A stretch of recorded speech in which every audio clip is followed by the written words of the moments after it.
Good morning पिला माने माई academy बा मो पाठशाला को तुम मानक स्वागत। आज आम चतुर्थ श्रेणी साहित्य बहिर पाठ 12 जोटा कि अच्छी बोईत बंधाण और बालीजात्रा से विषयटी को पढ़ा तार प्रश्नोत्तर करवा आउ एथिरे जदि किसी कठिन शब्द थी तार अर्थ बुझा। तेणु भिडियोटी को तुम शेष पर्यंत देख आ भिडियोटी भल लगे लाइक आउ शेयर करदेव। आ जदि चैनल प्रथम थर देखुव ताले चैनल टी को सब्सक्राइब करदेव। तेबे चलो पाठ आरंभ करिवा। पाठ 12 बोईत बंधाण बालीजात्रा। ये देख बोईत बंधाण चित्र सब देइछि, बढ़िया सुंदर सुंदर चित्र देइछि, बढ़िया देखा होछि। तेबे कौन लेखा है पढ़ीदेवा। राति हेबारु कुना कुनी मुना मुनी दीपू और आशु अजांक पाखरु गप शुणिबाकू आसिले। अजा सेमानंकु पाखरे बसाई कहिले, पिलाए आज की गप शुणिब। अजांक कथा शुणी दीपू कहिला, अजा आज बालीजात्रा कथा शुणिबु। अजा कहिले, आम राज्य रे पालित हेउथिबा विभिन्न जात्रा पर्व और उत्सव आमर सांस्कृतिक परंपरार प्रतीक। बालीजात्रा सहित आम राज्यर बहु गौरवमय इतिहास और कहानी जड़ित होई रहिछि। सेही कथा कहूची शुण। कौन कहले अजा ना प्राचीन काल रे आम राज्यर नाम थिला उत्कल बा कलिंग। इतिहासरु जना जाए जे प्राचीन कलिंगर वीर साधव पुओ माने सात दरिया पारी होई दूर विदेश रे वाणिज्य व्यवहार करुथिले। एटा व्यवसाय हब। प्रति पेज रे भूल पाइब। 2026 रो नुआ बहिर प्रति पेज रे तुमे भूल पाइब। एटा वाणिज्य व्यवसाय हवा कथा, व्यवहार लिखा है। तेबे वाणिज्य व्यवसाय करुथिले। एमाने अथल सागर को भ्रुक्षेप न करी बोईत नेई जाभा सुमात्रा बोर्नियो बार्ली सिंहल चीन ब्रह्मदेश प्रभृति देश को वाणिज्य पाई जाउथिले। अति प्राचीन कालरू बयन शिल्प रे कलिंग सारा विश्व रे प्रसिद्धि लाभ करिथिला। पाट वस्त्र सूक्ष्म कारुकार्यर सामग्री तारकसी कार्य झुणा महू प्रभृति पदार्थ प्रचुर परिमाण रे प्राचीन उत्कल रे उत्पादित हेउथिला। बुझिला। तेबे एई पेज रे कोन देला ना एई जो पिला माने कुना कुनी मुना मुनी दीपू और आशु ए पिला माने कोन कले ना जेतले राती ही जाईची पाठ पढ़ा सब सज जाईची खाई पी की सोया को आछंती अजांक पाखु जाईचंती। अजांक पाखु कांगी जाईचंती ना गप शुणिबे। अजा सबुदिन तांको गप कहती शोवा पूर्व अजा सबुदिन गप कहती से गप शुणी सारी शुअती। तेणु अजा कौन कले अजांक पाखक पिला माने गले। अजा कौन कले तांको पाखरे बसई कहले, पिलाए आज की गप शुणिब। सेठू अजांक कथा शुणला परे दीपू पिलाटी जे दीपू जो पिलाटा सी कहला, अजा आज बालीजात्रा कथा शुणिबु। ताले अजा कौन कहले ना आम राज्य रे पालित हेउथुवा विभिन्न जात्रा पर्व और उत्सव आमर सांस्कृतिक परंपरार प्रतीक। आम राज्य रे 12 मास रे 13 पर्व पालन करा जाए। तार अर्थ आमर प्रत्येकटी कार्य आम जीवनर प्रत्येकटी कार्य सहित गोटे पर्व निश्चित भाव में संश्लिष्ट होइकी थिबो। तेणु आम राज्य रे अनेक पर्व पालन करा जाए। से जो पर्व सब पालन करा जाए से पर्वरु ही आमर सांस्कृतिक और परंपरार माने परिचय मिले। आमर सांस्कृतिक क्षेत्र रे आमर केते उन्नत बा आम सांस्कृतिक कार्यक्रम बा आमर परंपरा केते समृद्ध से पर्वरु ही जना पड़े। प्रत्येकटी पर्व आमको किछि ना किछि शिक्षा देइथाय। बालीजात्रा सहित आम राज्यर बहु गौरवमय इतिहास और कहानी जड़ित होइकी रहिछि। अजा कौन कहला आवरी ना जो बालीजात्रा गप कथा शुणिबो बोली कहिलो से बालीजात्रार अर्थ आम ओडिशार गोटे गौरवमय इतिहास अछि। आम इतिहास रे आमर पूर्वपुरुष माने एभली किछि काम करिथिले जहार इतिहासर मुक साक्षी आमे एई बालीजात्रा भाबरे पाळुचु। सेटा केवल गोटे पर्व नुहे, ता पछरे अनेक कहानी अछि, अनेक इतिहास अछि। सेही कथा कहूची शुण। कौन कहले अजा ना प्राचीन काल रे आम राज्यर नाम थिला उत्कल बा कलिंग। आम राज्य एबे कौन लिखुचे आमे ओडिशा बोली लिखुचे। से ओडिशार आउर अनेक ना थिला, ता भितर गोटे ना होची उत्कल आउ कलिंग। उत्कल काहेकि ନା उत्कृष्ट कलार देश उत्कल उत्कृष्ट कला माने सबु क्षेत्र रे सबुठारु सर्वोत्तम जोटा कला सेटा उत्कल ही देखिया को मिले। तेणु उत्कृष्ट कलार देश आमर राज्य आमर होची ओडिशा।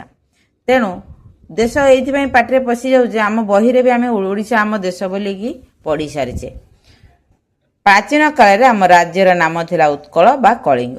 इतिहासरू जना जाए जे प्राचीन कलिंगर वीर साधव पुओ माने सात दरिया पारी होई दूर विदेश रे वाणिज्य व्यवसाय करुथिले। आमर पूर्वरु जो वीर पाइक माने थिले बा वीर साधव पुओ माने थिले से माने कौन करथिले ना सात दरिया पारी हेकी सात दरिया एथिପାଇଁ का कहउची से माने बहुत बहुत दूर बाट को जाई कि समुद्र पारी हेकी व्यापार वाणिज्य करिया पई का बोइतरे जाउथिले।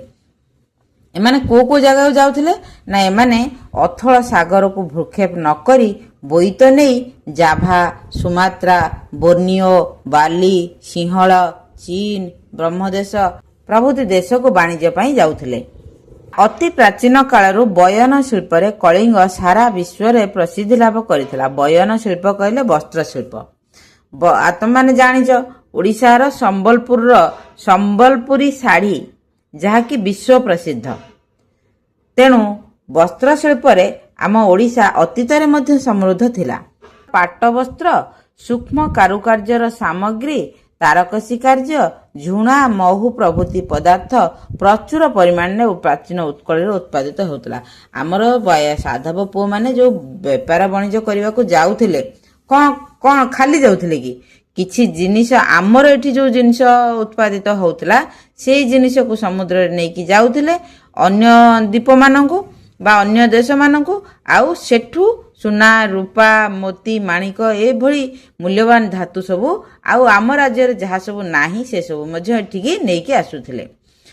ताहले कौन नौथिले से पाट वस्त्र नौथिले सूक्ष्म कारुकार्यर सामग्री तमान जानिच तारकसी काम पई का हमर कटक जिला प्रसिद्ध। ओडिशा कटक जिलार रूपा काम तारकसी काम सेथिपाई का विश्व प्रसिद्ध। से जिनिस आउ सूक्ष्म कारुकार्यर सामग्री अलगा विभिन्न प्रकार आमर जेंति पिपिलीर चांदुआ आउ विभिन्न जिलार मध्य गोटे गोटे स्वतंत्र परिचय अछि एई जिनिस को सब नेकरी ता सहित होची झुणा महू एई सब जिनिस जो जिनिस गुडी को आमर एठी प्रचुर परिमाण में उत्पादित होतला बा मिलुथिला सेई सब को नेकरी साधव पुओ माने जाउथिले व्यापार वाणिज्य करिवा पई का एई सब द्वीप को द्वीप जाभा सुमात्रा बोर्नियो बाली सिंहल चीन ब्रह्मदेश एतिकी ना लेखिछि ता सहित अन्य देश गुडी मध्य अछि। तेबे एई सब राज्य को बा एई सब देश को से माने सब बा द्वीप एगुडा सब द्वीप जेहेतु से माने बोईतरे जाउथिले माने जलपथरे जाउथिले तेणु ए सब द्वीप जगह को जीवा पई हेले जलपथ को जीवा पड़े। तेणु एगुडी को गोटे गोटे द्वीप बा गोटे गोटे देश। तापर कौन देला ना सेही उत्पादित द्रव्यमान विक्रय करी सेठारु अजस्र धनरत्न निज देश को बोही आणुथिले। आमर साधव पुओ माने आम देशरू बा आम राज्यरू जो सब उत्पादित जिनिस बा आम राज्य रे मिलुथुवा जिनिस नेइकिरी सेठू कौन आणुथिले ना विभिन्न प्रकार मूल्यवान धातु धनरत्न निज देश को बोही आणुथिले। फल उत्कलर आर्थिक अवस्था अत्यंत स्वच्छल थिला। जेहेतु आमे आम जिनिस बदल आमे पैसा आणुथुलु बा अर्थ आणुथुलु बा सुना रूपा भली मूल्यवान धातु आणुथुलु धीरे धीरे एई व्यापार वाणिज्य जोगु ही आमर उत्कलर आर्थिक अवस्था स्वच्छल थिला। तापर कोन देला साधव पुओ माने निज देश को धनरत्न आनिबा सहित सेई विदेश भूमि रे आम कला भास्कर्य संस्कृति और साहित्यर प्रसार करुथिले।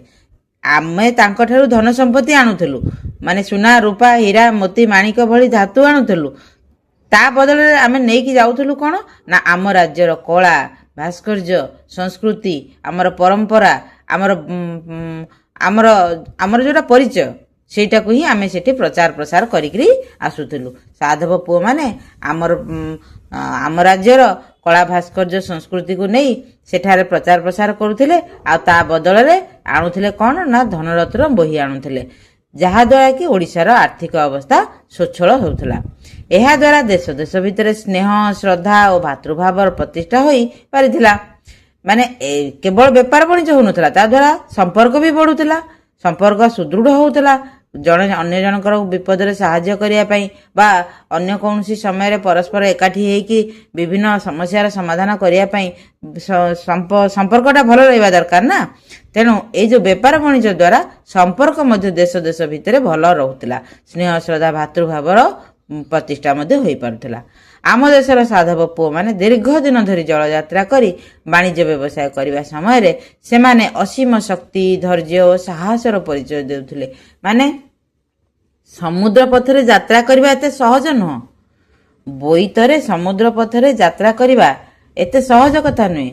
ଦୀର୍ଘ ପଥ, ଦୀର୍ଘ ଦିନ ସେମାନେ ଯାତ୍ରା କରୁଥିଲେ, ଜଳଯାତ୍ରା କରୁଥିଲେ, ଅନେକ କିଛି ବିପଦର ସମ୍ମୁଖୀନ ହେଉଥିଲେ। ମାନେ ଜଳପଥରେ ଯିବା ସମୟରେ କେତେବେଳେ ବାତ୍ୟା ଆସିଲାନି, କେତେବେଳେ ପବନର ବେଗ ଅଲଗା ଦିଗକୁ ଗତି କଲାନି, କେତେବେଳେ ସାମୁଦ୍ରିକ ଜଳଚର ଜୀବମାନେ ଭୟଙ୍କର ଜୀବମାନେ ଆକ୍ରମଣ କଲେଣି, ଏମିତି ଅନେକ ଜଳଦସ୍ୟୁ କୋଉଠୁ ଆକ୍ରମଣ କଲେଣି, ଅନେକ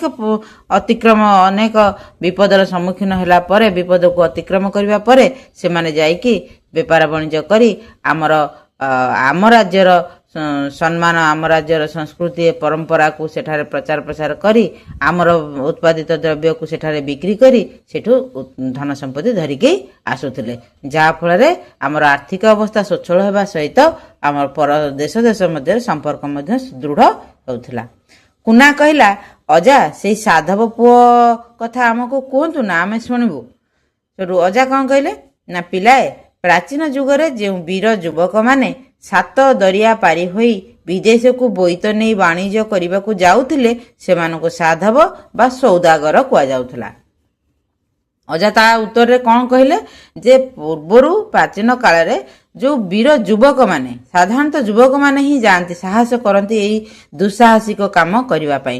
ଯେଉଁ ବୀର ଯୁବକମାନେ 7 ଦରିଆ ପାରି ହେଇକିରି ଆମ ଜିନିଷ ବିଦେଶରେ ନେଇକି ବିକ୍ରି କରିକି ଆମ ଦେଶକୁ ପରିଚିତ କରିକି ଆସନ୍ତି ସେମାନଙ୍କୁ ସାଧବ ବା ସୌଦାଗର ବୋଲି କୁହାଯାଏ।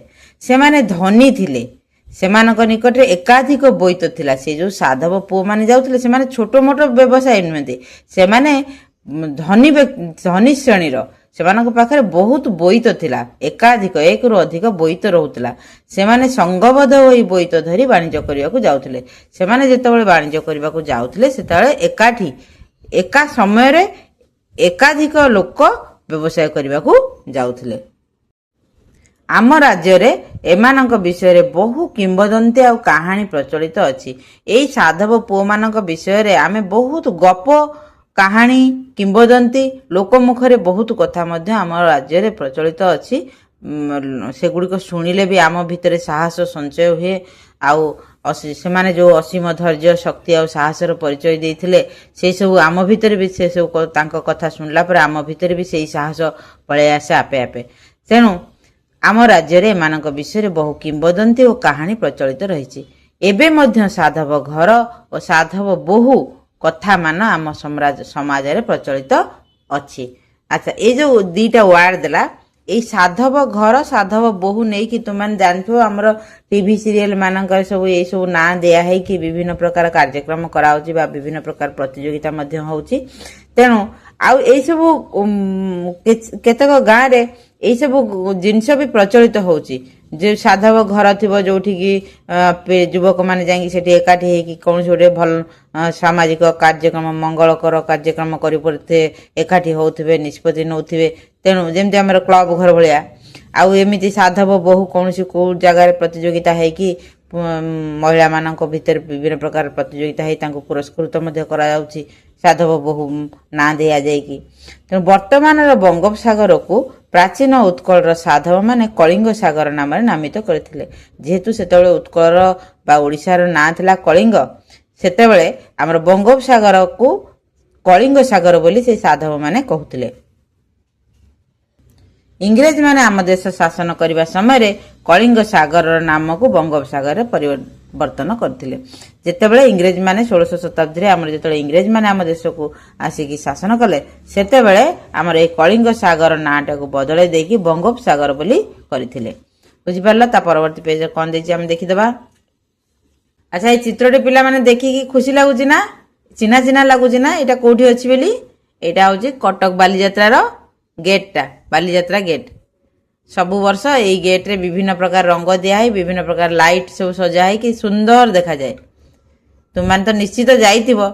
ଏଇ ଚିତ୍ରଟିକୁ ଦେଖିଲେ ବହୁତ କିଛି କଥା ମନେ ପଡ଼ିଯାଏ। ପ୍ରତିବର୍ଷ ଯାଇକି ଆମେ ସେଠି କେତେ ବୁଲୁ, କେତେ ଠୁଙ୍କା ପୁରି ଖାଉ, କେତେ କ'ଣ ସବୁ ମଜା କରୁ, କେତେ ଜିନିଷ କିଣୁ ନା ନାଇଁ। ବଢ଼ିଆ। ଏଇ ହେଉଛି ତ ଆମର ଗୌରବ, ଆମର ପରିଚୟ, ଆମର ଇତିହାସ, ଆମର ବର୍ତ୍ତମାନ, ଆମର ଭବିଷ୍ୟତ ବି। ବୁଝିପାରୁଛ? ତାହେଲେ ଚାଲ ପଢ଼ିବା କ'ଣ ଦେଇଛି।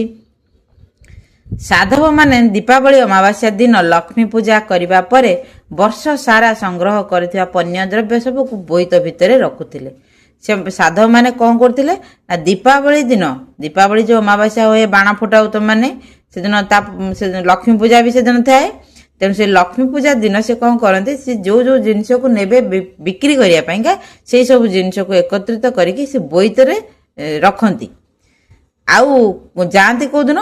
କାର୍ତ୍ତିକ ପୂର୍ଣ୍ଣିମା ଦିନ ଏଇ ସବୁ ଦ୍ରବ୍ୟ ଧରିକି ବାଣିଜ୍ୟ ଯାତ୍ରାରେ ବାହାରି ଯାଉଥିଲେ। ଆମେ କାର୍ତ୍ତିକ ପୂର୍ଣ୍ଣିମା ଦିନ ଡଙ୍ଗା ଭସାଉ ନା ନାଇଁ? କାହିଁକି?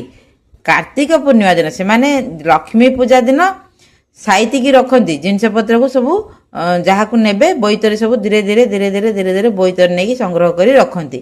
ଆଉ ବାହାରନ୍ତି କେବେ ନା କାର୍ତ୍ତିକ ପୂର୍ଣ୍ଣିମା ଦିନ ଏଇସବୁ ଜିନିଷକୁ ଧରିକି ବେପାର କରିବାକୁ ଯାଆନ୍ତି। ଯେଉଁଥିପାଇଁକା ଆମେ କାର୍ତ୍ତିକ ପୂର୍ଣ୍ଣିମା ଦିନ ହିଁ ଡଙ୍ଗା ଭସେଇଥାଉ ଆଉ ତାଙ୍କରି କଥାକୁ ମନେ ପକାଇଥାଉ, ବା ସେଇ ତାଙ୍କରି ସ୍ମୃତିରେ, ସାଧବମାନଙ୍କ ସ୍ମୃତିରେ ଆମର ପୂର୍ବ ଇତିହାସ, ପୂର୍ବ ଗୌରବମୟ ଇତିହାସକୁ ମନେ ପକାଇବା ପାଇଁ ଆମେ କାର୍ତ୍ତିକ ପୂର୍ଣ୍ଣିମା ଦିନ ଡଙ୍ଗା ଭସେଇଥାଉ। ବୋଇତ ଯାତ୍ରା ପାଇଁ ଏଇ ମାସର ପାଗ ବେଶ ଅନୁକୂଳ ଥାଏ। ଯେଉଁମାନେ ଡଙ୍ଗା ନିଅନ୍ତି ବା ସମୁଦ୍ରରେ ଯାଆନ୍ତି ବା ନଦୀରେ ଯାଆନ୍ତି, ସେମାନେ ଜାଣିଛନ୍ତି ଯେ କେଉଁ ସମୟରେ ଗଲେ ତାଙ୍କୁ ଅନୁକୂଳ ହେବ, ଅର୍ଥ ପବନର ଦିଗ ତାଙ୍କ ସହାୟକ ହେବ ଆଉ ତାଙ୍କ ବୋଇତ ଆପେ ଆପେ ବା ବିନା ବାଧାରେ ଆଗକୁ ଆଗକୁ ଚାଲିବ। ଏହି ସମୟରେ ଉତ୍ତରା ପବନ ବହୁଥିଲା। ପାଲଟଣା ବୋଇତମାନ ଉତ୍ତରା ପବନ ଦ୍ୱାରା ସହଜରେ ବିଭିନ୍ନ ଦ୍ୱୀପ ଗୁଡ଼ିକୁ ଯାତ୍ରା କରିପାରୁଥିଲା। ଏଥିପାଇଁକା ଦେଖ ଏଇ କେତେ ସୁନ୍ଦର ଭାବରେ ଆଗରୁ ସବୁ, ଆମର ତ ସେତେବେଳେ ଆଉ ଏତେ ଯନ୍ତ୍ରପାତି ନଥିଲା କି ଆମେ ବୈଜ୍ଞାନିକ ପଦ୍ଧତିରେ କିଛି ସାଧବ ପୁଅମାନେ ଜାହାଜ ତିଆରି କରିପାରୁନଥିଲେ ନା, ବୋଇତ ସାହାଯ୍ୟରେ ଯାଉଥିଲେ। ତେଣୁ ପ୍ରକୃତି ଉପରେ ସମ୍ପୂର୍ଣ୍ଣ ସେମାନେ ନିର୍ଭର କରି ଯାଉଥିଲେ। ପ୍ରକୃତି କେଉଁ ସମୟରେ ତାଙ୍କୁ ଅନୁକୂଳ ପରିବେଶ ଦେବ, ଯେଉଁ ସମୟରେ ସେମାନେ ବିନା ବାଧାରେ ଯାଇକି ପହଞ୍ଚି ପାରିବେ ତାଙ୍କ ଲକ୍ଷ୍ୟସ୍ଥଳରେ। ସେଇଥିପାଇଁକା ସେମାନେ କାର୍ତ୍ତିକ ମାସକୁ ବାଛିଥିଲେ ଆଉ କାର୍ତ୍ତିକ ପୂର୍ଣ୍ଣିମା ଠାରୁ ସେମାନେ ଏଇ ଶୁଭ କାର୍ଯ୍ୟଟିକୁ ଆରମ୍ଭ କରୁଥିଲେ। ତାପରେ କ'ଣ ଦେଲା ନା ଅତୀତରେ ସାଧବ ପୁଅମାନଙ୍କ ଭିତରେ ଆଗ୍ରହ ସୃଷ୍ଟି କରିବା ସହିତ ନୌ ବାଣିଜ୍ୟର ଶୁଭ କାମନା କରି କେଉଁ ପ୍ରାଚୀନ କାଳରୁ ବୋଇତ ବନ୍ଦାଣ ଉତ୍ସବ ପାଳନ ହୋଇ ଆସୁଛି। ଆମେ ଆଜିକାଲି ଯେଉଁ ବୋଇତ ବନ୍ଦାଣ କରୁଛୁ ଏଇଥିପାଇଁ କରୁଛୁ, ସେଇ ବୀର ସାଧବ ପୁଅମାନଙ୍କ ସ୍ମୃତିରେ ବା ସାଧବ ପୁଅମାନଙ୍କୁ ମନେ ପକାଇ, ଆମର ପୂର୍ବ ଇତିହାସକୁ ମନେ ପକାଇବା ପାଇଁ ଆମେ କ'ଣ କରୁଛୁ ନା ବୋଇତ ବନ୍ଦାଣ ଉତ୍ସବ ପାଳନ କରୁଛୁ।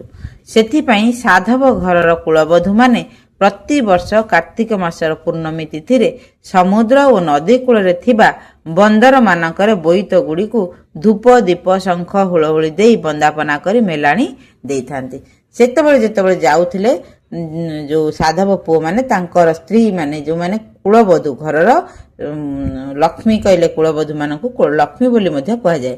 ତେଣୁ ସେଇ ସାଧବାଣୀମାନେ ସେମାନେ କ'ଣ କରୁଥିଲେ ନା ବୋଇତକୁ ବନ୍ଦଉଥିଲେ, ତାଙ୍କ ସାଧବମାନଙ୍କୁ ବନ୍ଦଉଥିଲେ, ବୋଇତ ମଙ୍ଗରେ ନଡ଼ିଆ ବାଡ଼ଉଥିଲେ, ଦୀପ ଜାଳୁଥିଲେ, ହୁଳହୁଳି ଦେଉଥିଲେ।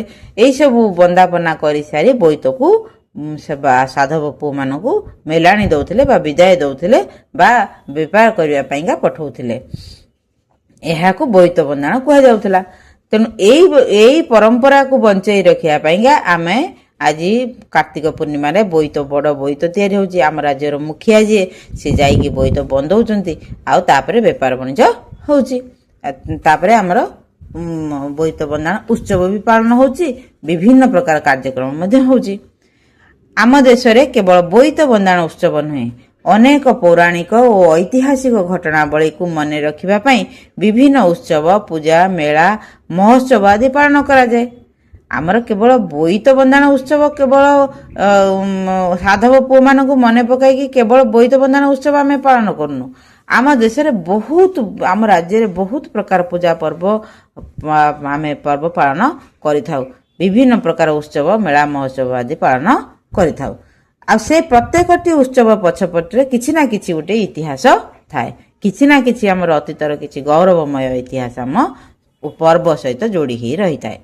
ଅତୀତର ସାଧବ ପୁଅମାନଙ୍କ ନୌ ବାଣିଜ୍ୟର ଗୌରବାବହ କୀର୍ତ୍ତିରାଜିକୁ ଜୀବିତ ରଖିବା ପାଇଁ ବୋଇତ ବନ୍ଦାଣ ଉତ୍ସବ ପାଳିତ ହେଉଅଛି। ଆମ ରାଜ୍ୟରେ ଏହି ଉତ୍ସବକୁ ବାଲିଯାତ୍ରା କୁହାଯାଏ। ଏଇ ଯୋଉ ବୋଇତ ବନ୍ଦାଣ ଉତ୍ସବଟାକୁ ଆମ ରାଜ୍ୟରେ କୁହାଯାଏ କ'ଣ ନା ବାଲିଯାତ୍ରା। ଆମ ରାଜ୍ୟ ଏଇଥିପାଇଁ କହୁଛି, ଆମର ତ ବଙ୍ଗୋପସାଗର କୂଳରେ ଆମ ରାଜ୍ୟଟି ଅବସ୍ଥିତ ନା, ତେଣୁ ଯୋଉ ଗୁଡ଼ିକ ସବୁ ମହାସାଗର କୂଳରେ ବଙ୍ଗୋପସାଗର ହଉ, ଆରବ ସାଗର ହଉ, ଏଇ ସବୁ ସାଗର କୂଳରେ ଯୋଉ ରାଜ୍ୟ ଗୁଡ଼ିକ ରହିଛି ସେଇଠୁ ହିଁ ତ ସେମାନେ ଯାଉଥିବେ ନା, ସାଧବ ପୁଅ ମାନେ ବୋଇତ ନେଇକିରି। ଆଉ କ'ଣ ରାସ୍ତାରେ ଯିବେ କି ବୋଇତ ନେଇକି, ନା ଆକାଶ ପଥରେ ଯିବେ? ସେଇ ଜଳପଥରେ ଯେହେତୁ ଯାଉଥିଲେ, ତେଣୁ ସମୁଦ୍ର କୂଳରେ ହିଁ ସେମାନେ ରହିଥିବେ ନା, ସମୁଦ୍ର କୂଳିଆ ଲୋକମାନେ ଥିବେ ସେମାନେ। ତେଣୁ ଯୋଉଗୁଡାକ ଉପକୂଳବର୍ତ୍ତୀ ଅଞ୍ଚଳ ସମୁଦ୍ର କୂଳରେ ଅଛି ଯୋଉ ରାଜ୍ୟ ଗୁଡ଼ିକ, ସେମାନେ କ'ଣ କରୁଥିଲେ ନା ସେଇ ସବୁ ରାଜ୍ୟରୁ ସାଧବ ମାନେ ବୋଇତ ସାହାଯ୍ୟରେ ଯାଉଥିଲେ।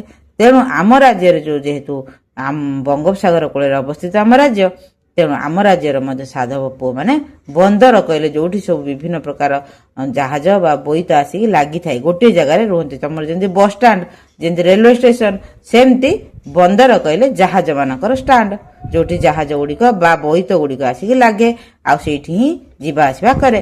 ସେଇ ଜାଗାକୁ ସେଇଥିପାଇଁକା ଆମର ବାଲିଯାତ୍ରା କୁହାଯାଏ ଏଇ ପର୍ବକୁ। ବୁଝିପାରୁଛ? ବାଲିଯାତ୍ରା କହିବାର ଆହୁରି ଅନେକ କାରଣ ମଧ୍ୟ ଅଛି। ଆଶୁ ପଚାରିଲା, ଅଜା ବୋଇତ ବନ୍ଦାଣ ଉତ୍ସବକୁ ବାଲିଯାତ୍ରା କାହିଁକି କୁହାଯାଏ? ଅଜା କହିଲେ, ଆମ ରାଜ୍ୟର ସାଧବ ପୁଅମାନେ ବିଭିନ୍ନ ଦ୍ୱୀପକୁ ବାଣିଜ୍ୟ ପାଇଁ ଯାଉଥିଲେ। ଅତୀତରେ ବାଲି ଦ୍ୱୀପ ସହିତ ଆମର ନୌ ବାଣିଜ୍ୟ ତଥା କଳା ସାହିତ୍ୟ ସଂସ୍କୃତିର ସମ୍ପର୍କ ନିବିଡ଼ ଥିଲା। ସେ ଯୋଉ ବାଲିଯାତ୍ରାକୁ କାହିଁକି କୁହାଯାଏ ବୋଲି ପଚାରିବାରୁ ଅଜା କହିଲେ ଯେ ଆମର ତ ରାଜ୍ୟର ସାଧବ ପୁଅମାନେ ବିଭିନ୍ନ ଦ୍ୱୀପକୁ ଯାଉଥିଲେ, ସେ ବିଭିନ୍ନ ଦ୍ୱୀପ ଭିତରେ ମୁଖ୍ୟ ଦ୍ୱୀପଟି ଥିଲା ବାଲି ଦ୍ୱୀପ। ସେଇ ଯୋଉ ବାଲି ଦ୍ୱୀପକୁ ଯାଉଥିଲେ ବେପାର ବାଣିଜ୍ୟ କରିବା ପାଇଁକା, ସେ ବାଲି ଦ୍ୱୀପର ସ୍ମୃତିକୁ ମନେ ରଖିବା ପାଇଁକା ଏହାକୁ ବାଲିଯାତ୍ରା ବୋଲି ଆମେ କହିଥାଉ। ବାଲି ଦ୍ୱୀପ ସହିତ ଆମର ବେପାର ବାଣିଜ୍ୟ, ଆମ କଳା ସାହିତ୍ୟ ସଂସ୍କୃତିର ସମ୍ପର୍କ ନିବିଡ଼ ଥିଲା, ସେଥିପାଇଁକା ଏଇଟାକୁ ଆମେ ବାଲିଯାତ୍ରା ବୋଲି କହିଥାଉ। ତା ପରବର୍ତ୍ତୀ ପେଜରେ କ'ଣ ଦେଇଛି ଚାଲ ଦେଖିଦେବା। ଏଠି କ'ଣ ଦେଲା, ଆମ ସାଧବ ମାନେ ସେଠାରେ ମଧ୍ୟ ବାସ କରୁଥିଲେ, ତେଣୁ ବାଣିଜ୍ୟ ପାଇଁ ବାଲି ଦ୍ୱୀପକୁ ଯାତ୍ରା କରିବାକୁ ବାଲିଯାତ୍ରା କୁହାଯାଉଥିଲା। ବାଲି ହେଲା ଦ୍ୱୀପର ନାଁ, ଯାତ୍ରା ଯେହେତୁ ସେଇଠିକି ଯାଉଥିଲେ, ଯେହେତୁ ସେଠିକି, ସେଥିପାଇଁକା ଏ ପର୍ବଟିକୁ ଆମେ ବାଲିଯାତ୍ରା ବୋଲି କହିଥାଉ। ଆମର ସାଧବ ପୁଅ ମାନେ ଅନେକ ଦିନ ପର୍ଯ୍ୟନ୍ତ ଯାଉଥିଲେ ନା, ଦୀପାବଳି ଅମାବାସ୍ୟାରୁ କାର୍ତ୍ତିକ ପୂର୍ଣ୍ଣିମା, ତେଣୁ ଏତେ ଦିନ ପର୍ଯ୍ୟନ୍ତ ସେମାନେ ଯୋଉ ଯାଇକି ସେଠି ରହୁଥିଲେ, ଜଳପଥରେ ତ ଯେତିକି ଦିନ ଯାଉଥିଲା ଯିବା ଆସିବା ସମୟ, ତା ସହିତ ସେମାନେ ସେଠି ଯାଇ ରହୁଥିଲେ, ବେପାର ବାଣିଜ୍ୟ କରୁଥିଲେ, ଜିନିଷପତ୍ର ସେଠୁ ପୁଣି ଧନରତ୍ନ ମଣି ସୁନା ରୂପା ମୋତି ମାଣିକ ସବୁ ଆଣୁଥିଲେ, କେତେ ସମୟ ଲାଗିଥିବ ନା ନାଇଁ। ତେଣୁ ସେମାନେ ରହୁଥିଲେ ସେଠି, ସେଇ ଜିନିଷକୁ ମନେ ରଖିବା ପାଇଁକା ଆମେ ଏହାକୁ ବାଲିଯାତ୍ରା ବୋଲି କହିଥାଉ। ଆଉ କ'ଣ କହୁଛନ୍ତି ନା, ବାଲିଯାତ୍ରା ନାମକରଣ ବିଷୟରେ ଲୋକ ମୁଖରେ ଅନ୍ୟ ଏକ କଥା ରହିଛି। କ'ଣ ନା, କଥାଟି ହେଉଛି ଅତୀତରେ କଟକର ମହାନଦୀ କୂଳର ବାଲୁକାପୂର୍ଣ୍ଣ ତଟ ଦେଶରେ ସାଧବ ବୋହୂମାନେ ହୁଳହୁଳି ଦେଇ ବୋଇତ ବନ୍ଦାଇ ସାଧବ ମାନଙ୍କର ମଙ୍ଗଳ ମନାସି ଶୁଭ ମେଲାଣି ଦେଉଥିଲେ। ପୁଣି ବୋଇତ ପ୍ରତ୍ୟାବର୍ତ୍ତନ କାଳରେ ବନ୍ଦାପନା କରି ସାଧବ ମାନଙ୍କୁ ଗୃହକୁ ପାଛୋଟି ନେଉଥିଲେ। ତାହେଲେ ଅନ୍ୟ କଥାଟି କ'ଣ ହେଲା ନା, ସେ କହୁଛନ୍ତି, ଅଜା କହୁଛନ୍ତି ଯେ ଆମର କଟକର ଯୋଉ ଆମ ଓଡ଼ିଶାର ବଡ଼ ନଦୀ ହେଲା ମହାନଦୀ, ଯୋଉ ମହାନଦୀ ବି କଟକ ଦେଇକି ଯାଇଛି, ତେଣୁ କଟକର ମହାନଦୀ କୂଳରେ ସେ ବାଲି, ନଦୀ କୂଳଟା ତ ବାଲି ରହିବ, ନଦୀ କୂଳ ସମୁଦ୍ର କୂଳ ଏଗୁଡ଼ା ସବୁ ବାଲୁକାପୂର୍ଣ୍ଣ ନା, ସେଇ ବାଲୁକାପୂର୍ଣ୍ଣ ତଟ ଦେଶରେ ମାନେ କୂଳରେ ସାଧବ ବୋହୂ ମାନେ କ'ଣ କରୁଥିଲେ ନା, ଯେତେବେଳେ ସାଧବ ପୁଅ ମାନେ ବେପାର ବାଣିଜ୍ୟ କରିବା ପାଇଁ କାର୍ତ୍ତିକ ମାସରେ ଯାଉଥିଲେ, ସେତେବେଳେ ସେମାନେ ତାକୁ ହୁଳହୁଳି ଦେଇ ବନ୍ଦେଇ ନଡ଼ିଆ ବାଡ଼େଇ ତାଙ୍କର ଶୁଭ ମନାସିକି ଭଲରେ ଭଲରେ ଯାଇକି ଭଲରେ ଭଲରେ ଫେରି ଆସନ୍ତୁ, ଏଇ ଶୁଭ କାମନା କରିକି ସେମାନେ ତାଙ୍କୁ ବିଦାୟ ଦଉଥିଲେ। ପୁଣି ଯେତେବେଳେ ସାଧବ ପୁଅ ମାନେ ଆଷାଢ଼ ମାସରେ ଫେରୁଥିଲେ, ଏଠି ସେ କଥାଟା ଲେଖା ହେଇନି, କାର୍ତ୍ତିକରେ ଯାଇକି ସେମାନେ ଆଷାଢ଼ ମାସରେ ଫେରୁଥିଲେ। ତେଣୁ ସେମାନେ ଯେତେବେଳେ ଆଷାଢ଼ ମାସରେ ଫେରୁଥିଲେ, ସେତେବେଳେ କ'ଣ କରୁଥିଲେ ମଧ୍ୟ ସେଇଭଳି ବନ୍ଦାପନା କରିକି ସାଧବ ମାନଙ୍କୁ ଘରକୁ ନେଇଯାଉଥିଲେ। ଯେହେତୁ ଏଟା ନଦୀ କୂଳର ବାଲିଶଯ୍ୟା ଉପରେ ହଉଥିଲା ଏଇ କାର୍ଯ୍ୟକ୍ରମଟି, ତେଣୁ ଆକୁ ବାଲିଯାତ୍ରା ମଧ୍ୟ କୁହାଯାଏ। ଆଉ କ'ଣ ଦେଲା ନା ବୋଇତ ବନ୍ଦାଣ ଉତ୍ସବ ବା ବାଲିଯାତ୍ରା ଉତ୍ସବ ସମଗ୍ର ଦେଶରେ ବେଶ ପ୍ରସିଦ୍ଧି ଲାଭ କରିଛି। ଆଜିକାଲି ପ୍ରାୟ ବହୁ ଜାଗାରେ, ଆଗରୁ କେବଳ କଟକର ବାଲିଯାତ୍ରା ପଡ଼ିଆ ବାଲିଯାତ୍ରା ପାଇଁ ପ୍ରସିଦ୍ଧ ଥିଲା, କିନ୍ତୁ ଏବେ ଓଡ଼ିଶାର ବହୁତ ଜାଗାରେ ବାଲିଯାତ୍ରା ହେଉଛି। ପ୍ରାଚୀନ ନୌବାଣିଜ୍ୟ ପରମ୍ପରା ବିଷୟରେ ଏହି ଉତ୍ସବ ଆମକୁ ମନେ ପକାଇ ଦିଏ। ଆମର ଆଗରୁ ଯେଉଁ କେମିତି ସାଧବ ମାନେ ନୌ ବାଣିଜ୍ୟରେ ବେପାର ବାଣିଜ୍ୟ କରୁଥିଲେ, ନୌକା ସାହାଯ୍ୟରେ ବା ବୋଇତ ସାହାଯ୍ୟରେ ସମୁଦ୍ରରେ ଯାଇ କେମିତି ବେପାର ବାଣିଜ୍ୟ କରୁଥିଲେ, ସେଇ ସ୍ମୃତିଟାକୁ ମନେ ପକାଇ ଦିଏ ଆମର ଏଇ ବାଲିଯାତ୍ରା ଉତ୍ସବ। ଅତୀତର ଇତିହାସକୁ ମନେ ରଖିବା ପାଇଁ ଆଜି ଓଡ଼ିଆ ଘରର ପୁଅ ବୋହୂ ଝିଅମାନେ ବୋଇତ ବନ୍ଦାଣ ଉତ୍ସବକୁ ବହୁ ଆଡମ୍ବର ସହକାରେ ପାଳନ କରୁଛନ୍ତି। କେମିତି କରୁଛନ୍ତି ନା କଦଳୀ ଗଛର ବାହୁଙ୍ଗା, ସୋଲ ଓ କାଗଜରେ ଡଙ୍ଗା ତିଆରି କରି ତହିଁରେ ଧୂପ ଦୀପ ଜଳାଇ ପାନ ଗୁଆ ରଖି ବନ୍ଦାପନା ପୂର୍ବକ ସେହି ଡଙ୍ଗାକୁ ପାଣିରେ ଭସେଇ ଦେଉଛନ୍ତି। ଡଙ୍ଗା ଭସାଇବା ସମୟରେ କହିଥାନ୍ତି, ଆ କା ମା ବଇ ପାନ ଗୁଆ ଥୋଇ, ପାନ ଗୁଆ ତୋର ମାସକ ଧର୍ମ ମୋର। ତାହେଲେ ଆଜିକାଲିର ବୋଇତ ବନ୍ଦାଣ ବା ବାଲିଯାତ୍ରା ଉତ୍ସବ କେମିତି ପାଳନ କରାହେଉଛି? ବାଲିଯାତ୍ରା ଉତ୍ସବ ତ ପାଳନ କରାହେଉଛି ବିଭିନ୍ନ ଯେଉଁଠି ସବୁ ନଦୀ କୂଳ ମାନଙ୍କରେ, ଆମର ପାରାଦୀପରେ ହେଉଛି, ଜଗତସିଂହପୁରରେ ବିଭିନ୍ନ ଜାଗାରେ ହେଲାଣି, କଟକରେ ହେଉଛି, ଭୁବନେଶ୍ୱରରେ ହେଉଛି, ଆଉ ସମୁଦ୍ର କୂଳିଆ ବା ନଦୀ କୂଳିଆ ବିଭିନ୍ନ ଜାଗାରେ ମଧ୍ୟ ଓଡ଼ିଶାରେ ବାଲିଯାତ୍ରା ଉତ୍ସବ ପାଳନ ହେଉଛି। ତା ସହିତ ଡଙ୍ଗା ଭସା ହେଉଛି। କାର୍ତ୍ତିକ ପୂର୍ଣ୍ଣିମା ଦିନ ଡଙ୍ଗା ଭସେଇକି ଯେମିତି ସାଧବ ମାନେ ଯାଉଥିଲେ ସେଇ ସ୍ମୃତିକୁ ମନେ ପକାଇବା ପାଇଁ ଡଙ୍ଗା ବି ଭସା ହେଉଛି। କୋଉଥିରେ ଡଙ୍ଗା ସବୁ ତିଆରି କରୁଛନ୍ତି ନା କଦଳୀ ଗଛର ବାହୁଙ୍ଗା, ସୋଲ, କାଗଜ, ବିଭିନ୍ନ ଡିଜାଇନର ବହୁତ ବଡ଼ ବଡ଼ ଡଙ୍ଗା କରିକିରି ତାକୁ ଭସା ଯାଉଛି ପାଣି ଧିଅରେ, ତାକୁ ମନେ ପକାଯାଉଛି, ଆଉ ଉତ୍ସବ ପାଳନ କରାହେଉଛି, ଭୋଜି ଭାତ କରାହେଉଛି, ଏମିତି ଅନେକ କିଛି ମଉଜ ମଜଲିସ୍ କରାହେଉଛି। କିନ୍ତୁ ଡଙ୍ଗା ଭସେଇବା ସମୟରେ ସେମାନେ କ'ଣ କୁହନ୍ତି? ସମସ୍ତେ ଡଙ୍ଗା ଭସେଇବା ସମୟରେ ନା ଆ କା ମା ବଇ ପାନ ଗୁଆ ଥୋଇ, ପାନ ଗୁଆ ତୋର ମାସକ ଧର୍ମ ମୋର। ଆରେ ହେଲା ଆଷାଢ଼, କାର ହେଲା କାର୍ତ୍ତିକ, ମାରେ ମାଘ, ବଇରେ ବୈଶାଖ। ଏଇ ଚାରିଟା ମାସକୁ ଆମର ଆ କା ମା ବଇ ଭାବରେ ଗ୍ରହଣ କରାଯାଇଛି ବା ଏଇଭଳି ଭାବରେ କୁହାଯାଏ। ପାନ ଗୁଆ ଥୋଇ, ପାନ ଗୁଆ ତୋର ମାସକ ଧର୍ମ ମୋର। ପାନ ଗୁଆ ଏସବୁ ମଧ୍ୟ ଆମର ଯାଉଥିଲା ବିକ୍ରି ହେବା ପାଇଁକା। ଆମର ଏଠି ବହୁତ ପରିମାଣରେ ଭଲ ପାନ ଆଉ ଗୁଆ ମଧ୍ୟ ଉତ୍ପାଦିତ ହେଉଥିଲା। ସେଗୁଡ଼ିକୁ ମଧ୍ୟ ବେପାର କରିବା ପାଇଁ ବା ବିକ୍ରି କରିବା ପାଇଁକା ସାଧବ ପୁଅମାନେ ବୋଇତରେ ନେଇକି ଯାଉଥିଲେ। ଏଠି ଗୋଟେ ବୋଇତ ବନ୍ଦାଣ ଚିତ୍ରଟିଏ ଦେଇଛି, ବହୁତ ସୁନ୍ଦର ଦେଖାଉଛି। ଏଇଭଳି ଭାବରେ କାଗଜରେ, ସୋଲରେ, କଦଳୀ ପାଟୁକାରେ ବା କଦଳୀ ବାହୁଙ୍ଗାରେ ଏମିତି ସବୁ ବହୁ ଛୋଟ ଛୋଟ ଡଙ୍ଗା, ବଡ଼ ବଡ଼ ଡଙ୍ଗା, ବହୁତ ବଡ଼ ବଡ଼ ଡଙ୍ଗା ମଧ୍ୟ ଭସାଯାଏ। ବୁଝିପାରୁଛ? ତୁମମାନେ ତ ନିଶ୍ଚିତ ଭସେଇଥିବ, ତେଣୁ ଚିତ୍ର ଦେଖିକି ତୁମ କଥା ନିଜ କଥା ହିଁ ମନେ ପଡ଼ିଯାଉଛି ନା। ତାପରେ କ'ଣ ଦେଲା, ଏଇ ଚିତ୍ରଟା ଦେଖ, ଏଇଠି ହେଉଛି ଆମର ବାଲିଯାତ୍ରା ପଡ଼ିଆ, କଟକର ବାଲିଯାତ୍ରା ପଡ଼ିଆ। ଏହି ପର୍ବ ଓଡ଼ିଶାର ଏକ ସାର୍ବଜନୀନ ପର୍ବ ଭାବେ ସ୍ୱୀକୃତି ଲାଭ କରିଛି। ଏହା କେବଳ ଏକ ପର୍ବ ନୁହେଁ, ବରଂ ବୋଇତ ବନ୍ଦାଣ ଉତ୍ସବଟି ପ୍ରାଚୀନ ଉତ୍କଳ ନୌବାଣିଜ୍ୟର ହଜିଲା ସ୍ମୃତିକୁ ମନେ ପକାଇ ଦେବାର ଏକ ପରମ୍ପରା।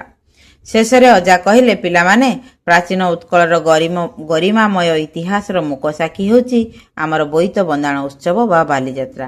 ତୁମେମାନେ ଏହି କଥାକୁ ମନେ ରଖି ଆମ ଓଡ଼ିଶାକୁ ଏକ ସମୃଦ୍ଧଶାଳୀ ରାଜ୍ୟରେ ପରିଣତ କରିବାକୁ ଯତ୍ନଶୀଳ ହେବ।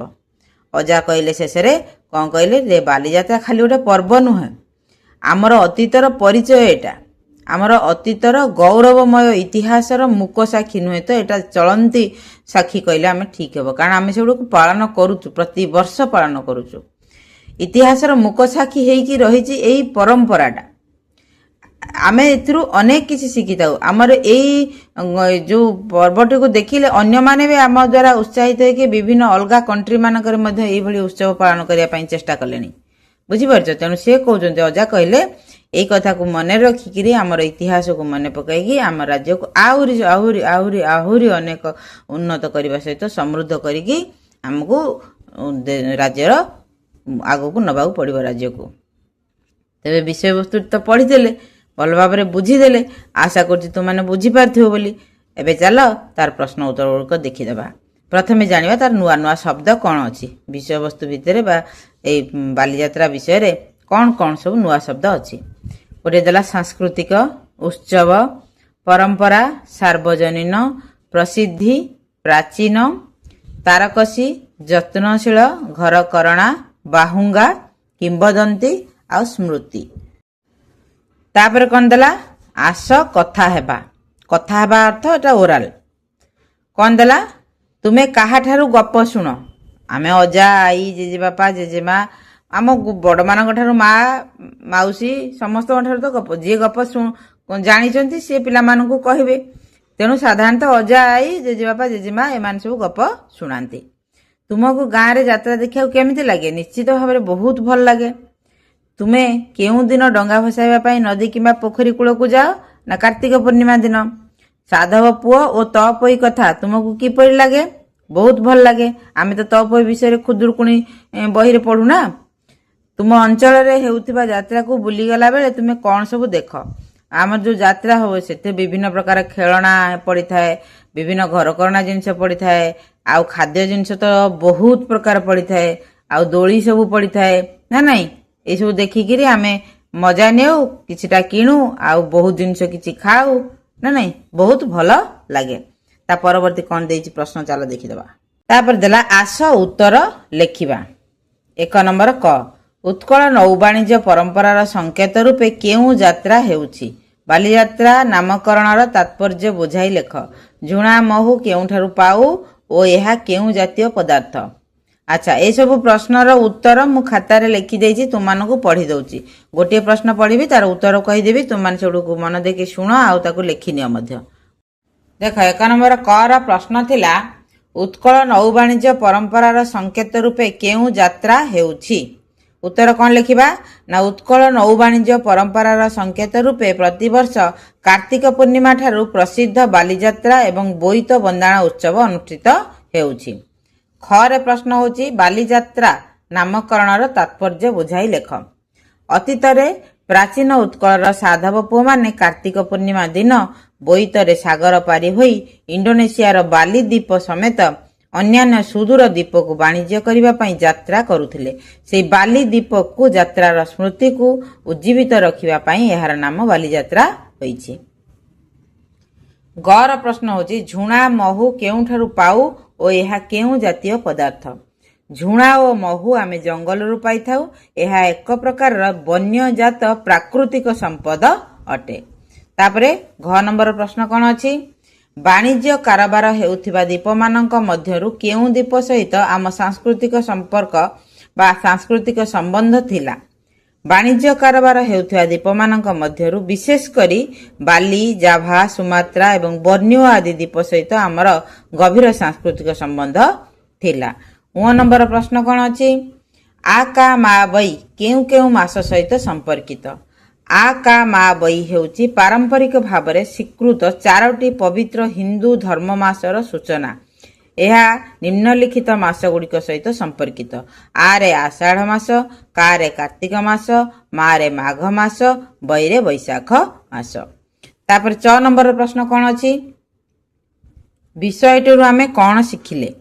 ବିଷୟଟିରୁ ଆମେ ପ୍ରାଚୀନ ଉତ୍କଳର ଗରିମାମୟ ଓ ସମୃଦ୍ଧ ନୌବାଣିଜ୍ୟ ଇତିହାସ, ସାଧବ ପୁଅମାନଙ୍କର ସାହସିକତା, ବ୍ୟବସାୟିକ କୁଶଳତା ଏବଂ ଆମର ସାଂସ୍କୃତିକ ପରମ୍ପରାକୁ ସମ୍ମାନ ଦେବା ସହିତ ତାକୁ ବଜାୟ ରଖିବା ବିଷୟରେ ଶିଖିଲେ।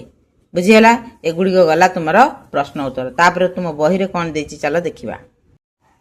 2 ନମ୍ବରରେ କ'ଣ ଦେଲା? ଓଡ଼ିଶାର ନୌବାଣିଜ୍ୟ ସମ୍ପର୍କରେ 5ଟି ଶବ୍ଦ ବାଛିବା ଏବଂ ବାକ୍ୟରେ ବ୍ୟବହାର କରିବା। ଗୋଟିଏ ଦେଇଛି ଉଦାହରଣ, ସାଧବ ଶବ୍ଦ ହେଉଛି ସାଧବ। এই ଶବ୍ଦଟି ତୁମର ଏଇ ବିଷୟବସ୍ତୁରେ ଅଛି। ବାକ୍ୟ କ'ଣ ଦେଲା? ନା ଉତ୍କଳର ସାଧବ ପୁଅମାନେ ବିଦେଶରେ ବାଣିଜ୍ୟ ବ୍ୟବସାୟ କରି ଦେଶକୁ ଧନ ରତ୍ନ ବୋହି ଆଣୁଥିଲେ।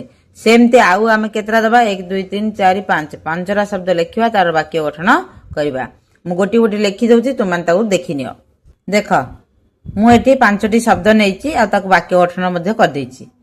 ବୋଇତ, ଅତୀତରେ ସାଧବ ପୁଅମାନେ ବୋଇତରେ ବେପାର ବାଣିଜ୍ୟ କରିବାକୁ ଯାଉଥିଲେ। ବନ୍ଦର, ପାରାଦୀପ ବନ୍ଦରରେ ମାଳ ମାଳ ଜାହାଜ ଦେଖିବାକୁ ମିଳେ। ସମୁଦ୍ର, କାର୍ତ୍ତିକ ମାସ ଦିନ ଲୋକମାନେ ନଦୀ ବା ସମୁଦ୍ରରେ ଡଙ୍ଗା ଭସାଇଥାନ୍ତି। ସାଧବାଣୀ, ବାଣିଜ୍ୟରୁ ଫେରିବା ପରେ ସାଧବାଣୀମାନେ ବୋଇତକୁ ଓ ସାଧବ ପୁଅମାନଙ୍କୁ ବନ୍ଦାପନା କରୁଥିଲେ। ବାଣିଜ୍ୟ, ଆମ ରାଜ୍ୟର ସାଧବ ପୁଅମାନେ ସୁଦୂର ଦ୍ୱୀପମାନଙ୍କୁ ବାଣିଜ୍ୟ କାରବାର କରିବାକୁ ଯାଉଥିଲେ।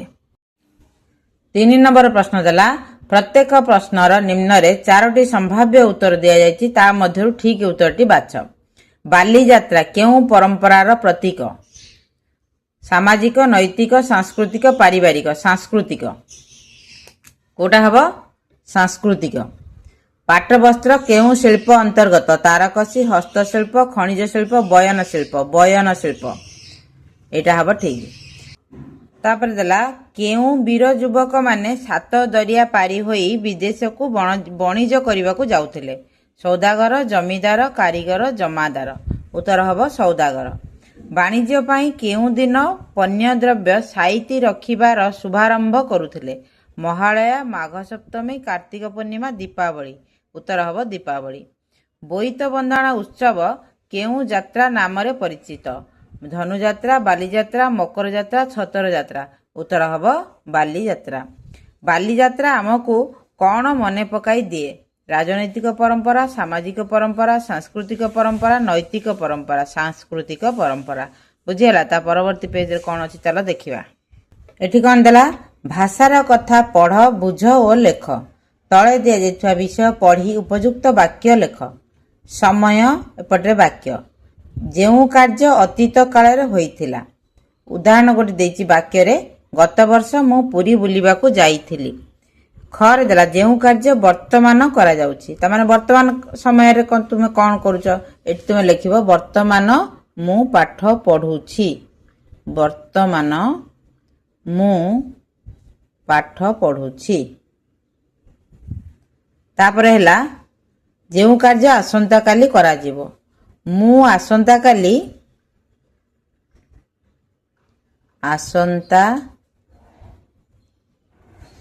काली दिल्ली जीबी हैला।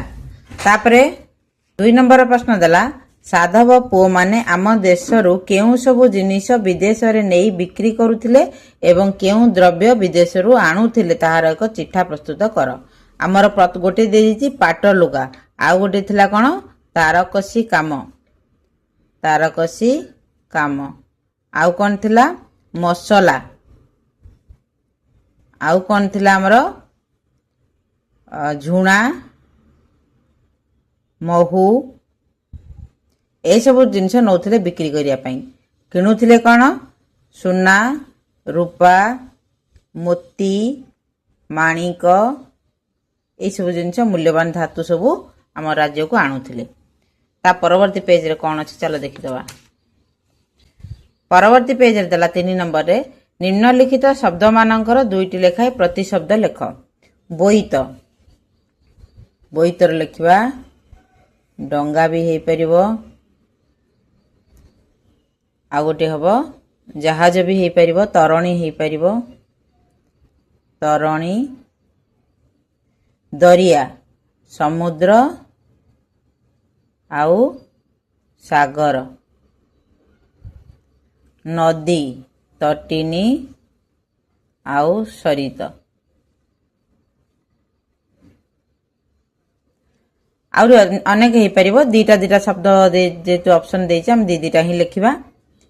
तापर देला ओडिशार निम्नलिखित यात्रा केउ ओडिया मासरे पालन करा जाय कोठरी मध्यरे लेख। रथ यात्रा एटा हबो कोन? आषाढ़ मास। आषाढ़ मास। दोल यात्रा फाल्गुन मास बा फगुण मास लिखले भी चलिबो। फाल्गुन मास। फाल्गुन मास। आउ धनु यात्रा टा हमर पड़िबो पौष मास। पौष मास। दंड यात्रा चैत्र मास। चैत्र मास। झुलन यात्रा श्रावण मास। श्रावण मास। गजलक्ष्मी पूजा आश्विन मास। आश्विन मास। शीतल षष्ठी ज्येष्ठ मास। ज्येष्ठ मास। कुमार पूर्णिमा बा कुमार उत्सव आश्विन मास।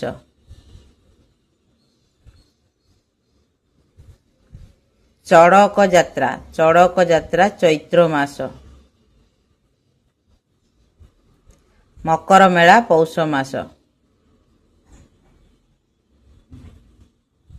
ହେଲା, ତା ପରବର୍ତ୍ତୀ ପେଜରେ କ'ଣ ଅଛି ଚାଲ ଦେଖିଦେବା। ତା ପରବର୍ତ୍ତୀ ପେଜରେ ଅଛି ଶ୍ରେଣୀ ପ୍ରକୋଷ୍ଠରେ ଶିକ୍ଷଣ କାର୍ଯ୍ୟ। ଏଇଟା ତୁମର କ୍ଲାସ ରୁମ୍ରେ କରାହେବ, ତେଣୁ ତୁମେ ଆଉ ଏଇଟାକୁ କରିବା ନାହିଁ ଆମେ।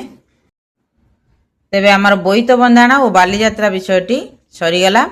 ଏଇଟିକୁ ମୁଁ ତୁମକୁ ବୁଝେଇଦେଲି ଆଉ ତାର ପ୍ରଶ୍ନ ଉତ୍ତର ମଧ୍ୟ କରାଇଦେଲି। ଆଶା କରୁଛି ତୁମମାନେ ବୁଝିପାରିଥିବ ବୋଲି। ଆଉ ଯଦି ଭିଡ଼ିଓଟି ଭଲ ଲାଗିଥାଏ, ମୋର ପାଠପଢ଼ାଟି ତୁମମାନଙ୍କୁ ପସନ୍ଦ ଆସିଥାଏ, ତେବେ ଭିଡ଼ିଓଟି ତୁମମାନେ ଲାଇକ୍ ଆଉ ସେୟାର କରିଦେବ। ଆଉ ଚ୍ୟାନେଲରେ ଯଦି ପ୍ରଥମ, ତେବେ ଚ୍ୟାନେଲଟିକୁ ତୁମେ ସବସ୍କ୍ରାଇବ୍ କରିଦେବ। ଆଉ ଏକ ଭିଡ଼ିଓରେ ତୁମମାନଙ୍କ ସହିତ ଦେଖାହେବ। ସେ ପର୍ଯ୍ୟନ୍ତ ସୁସ୍ଥ ରୁହ, ସୁରକ୍ଷିତ ରୁହ। ଆଉ ସବୁଠାରୁ ବଡ଼ କଥା ହେଲା ପ୍ରକୃତିକୁ ବଞ୍ଚେଇ ରଖିବାରେ ନିଜର ଅବଦାନ ଦିଅ। ରହୁଛି। ଗଡ୍ ବ୍ଲେସ୍ ୟୁ।